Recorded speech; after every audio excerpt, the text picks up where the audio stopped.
Hello, everyone, and welcome to the channel. And if you've been here before, welcome back. And thank you so much for your support.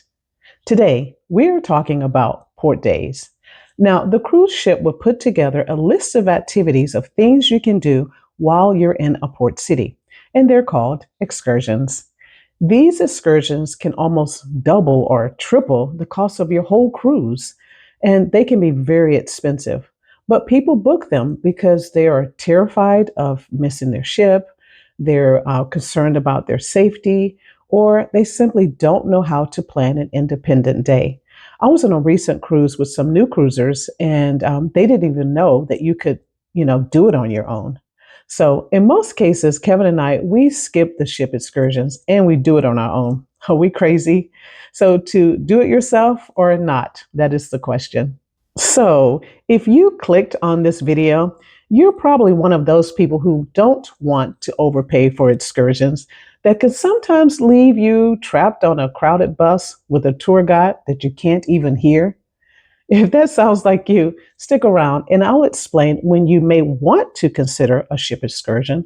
Or if you decide that you want to do it on your own, I will show you how to navigate global ports, save thousands, and take control of your travel schedule.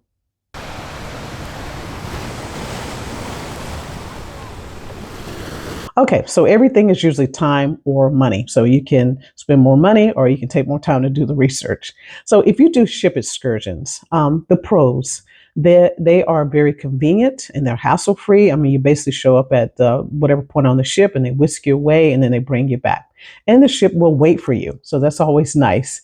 So no matter where you're at, I know we were on we did an excursion through the ship in Tunisia and they brought us back and we were late, but there was a miscommunication between the tour guide and the ship cruise desk or whatever.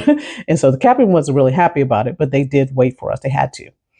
So that was one of the nice things about it. You don't have to worry about missing your ship. So we still take excursions, don't get me wrong, and I'll explain why later on in the video.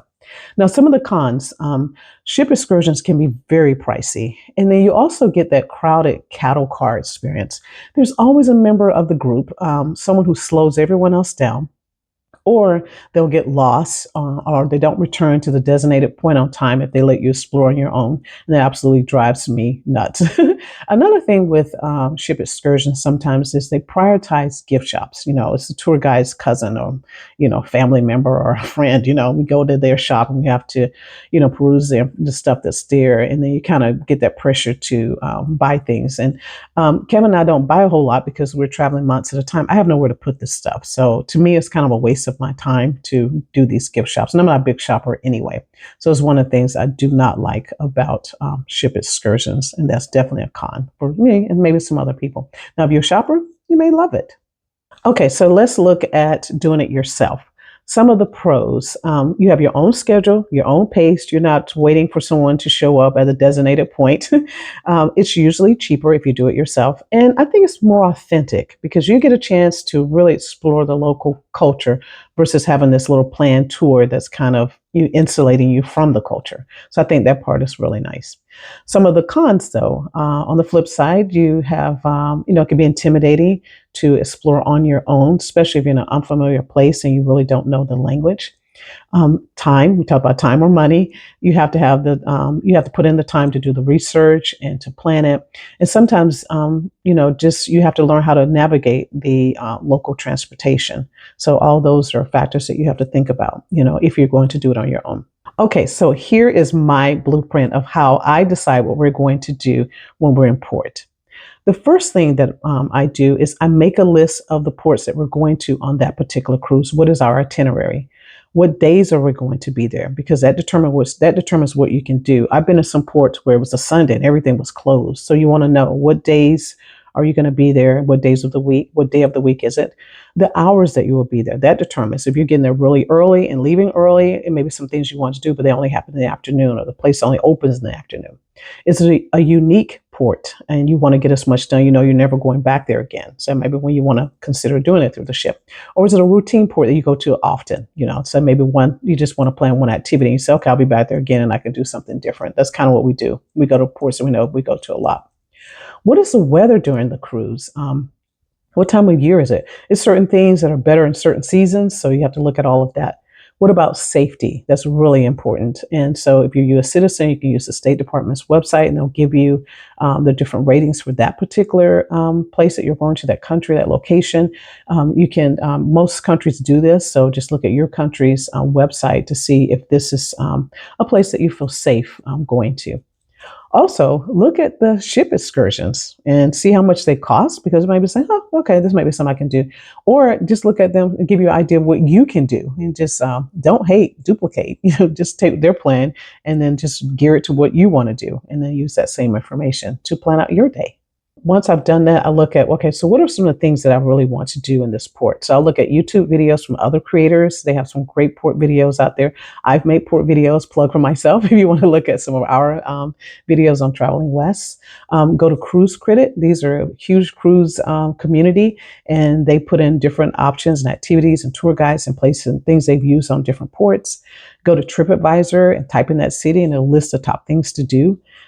You can also, if you feel like, I'm not quite sure I want to do it all on my own, use Get Your Guide or Viator. And, you can look at some of their excursions that they may have and see if that's something that you can do. Once I've done all that, I take notes, and then I make a decision about what we're going to do in that port. And I decide then, are we going to do it ourselves, or are we going to do a ship excursion? And then sometimes with tours, like you see in TripAdvisor, they'll have different tour guides, or some of the other platforms. And then sometimes I'll look at what they're doing on their tours, and then I'll just copy it. So you can just do that instead of taking the tour. You can just create this, because some things you're like, okay, I don't want to do that. I definitely don't want to do this gift shop or whatever it is. And then you can copy that too. And then technology is great when it works. But now in this day and age, guys, you have AI, which, could be good or bad, but you can ask AI to create a plan for you. So I'm going to be in this port this day, and what's something that I can do here in port, and let AI do the work for you. Okay, so the next thing that I do is I plan it out. I look to see, if I decide to do it myself, is this walkable, or do I need transportation? And at this stage in our lives, Kevin and I, we're really trying to be active and stay mobile and do as much as we can while we physically can. We try to do more things that are more activity and physical now, because we figure in a couple of decades we may not be able to do as much of those things. What are the costs? And then I price it out and decide, okay, is this worth doing? Because sometimes you may price out the same thing as the ship excursion, but you maybe do more of the things that you want to do.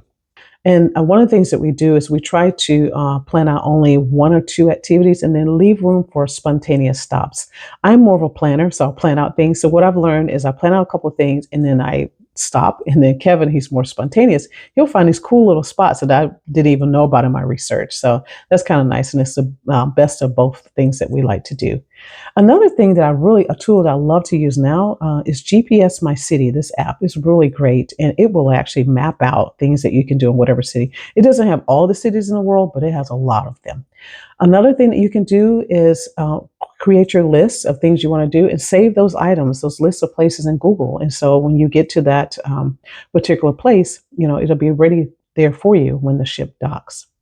So for us, our perfect itinerary is having one or two activities, and then maybe trying a local restaurant or a spot that we can just people watch and try to support the locals. And then, we try to make sure that we have a plan A and a plan B, because sometimes things can happen. If it's, weather issues or things like that, you want to have a way to pivot and be more flexible. And that's another thing I didn't think about. I guess that's another pro for doing it yourself. You have more flexibility. We were just recently in Mazatlan. That was one of the cruise ports. And I had planned on us going to the beach. Well, it rained. So I pulled up my plan B, and that was to do the city. So it's kind of nice to have different options ready just in case plan A doesn't work. So definitely check out some of my port videos, because in my videos, I try to, because I'm a visual learner, is I try to take you from, I'm walking off the ship, guys, this is what time it is, and then this is what we're doing, and this is the time we get back. I try to put all that in there. So, but I tried to put down when we leave the ship and then when we return, so you have an idea of how long the actual day lasts for us in port. Now, if you're going to do it yourself, these are some non-negotiables for us. Now, you be you do what you want, but this works for us. We always try to make sure we have some type of data when we get off the ship. because that way, if we get lost or something happens, we have a way to try to get our way back, or at least let the ship know, hey, we're running late or whatever. They're not going to wait for us, but at least you can have some type of data, and so that way, if you get lost, you can at least use GPS or some kind of way to get back. So some type of thing. We use Airlo, and I have a link in the description below if you want to check that out, or any type of eSIM. We make sure our phones are charged, and we have a battery charger, backup charger. So make sure so you have some type of data. Always make sure that you look at the local times and versus the ship time. And I'll usually take a picture of it as I'm leaving the ship, say, okay, this is the time you need to be back.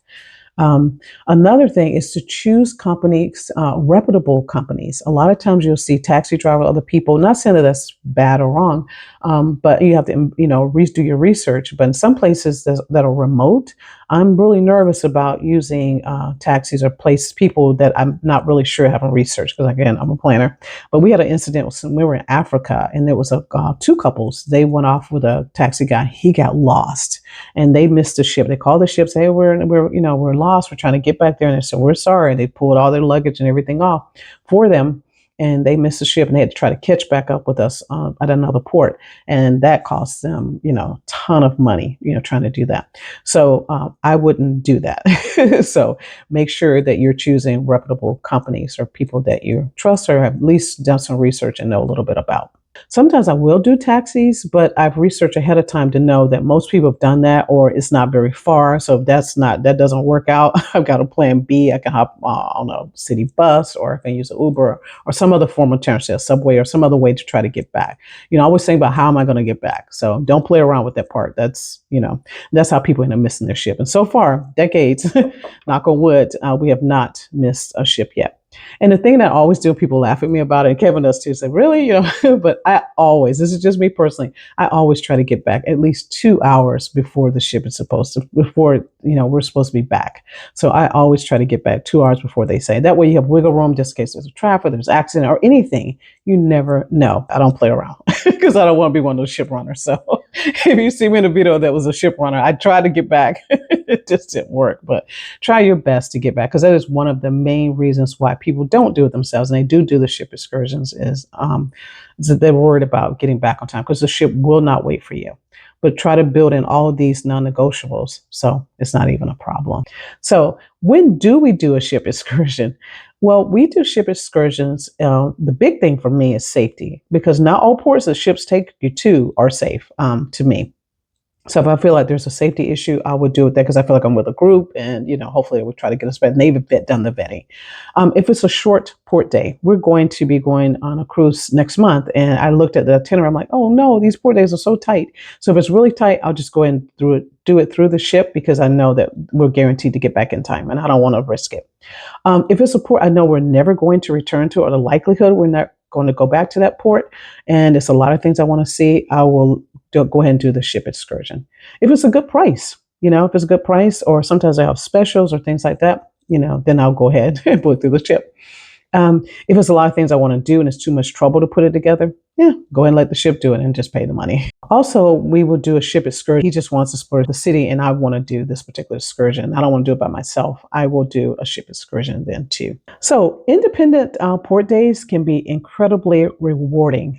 They can be more authentic. They can be more budget friendly, but they do require planning, to pull it together. So if you're up for a bit of research and flexibility, you can create experiences that are truly unforgettable. We've had some wonderful port days all over the world. So it is really amazing. And it allows us to cruise more, because we are saving money by doing it ourselves. So have you ever skipped ship excursions for independent port days? And what were your experiences like? What was like your favorite port day that you did on your own? Or do you have a favorite ship excursion that was totally worth it? Please share your stories in the comments below. I would absolutely love to hear from you. And we can learn from each other, things to do and things not to do. Don't forget to like and subscribe to the channel for more cruise tips and travel adventures. Until next time, take care, everyone, and safe travels.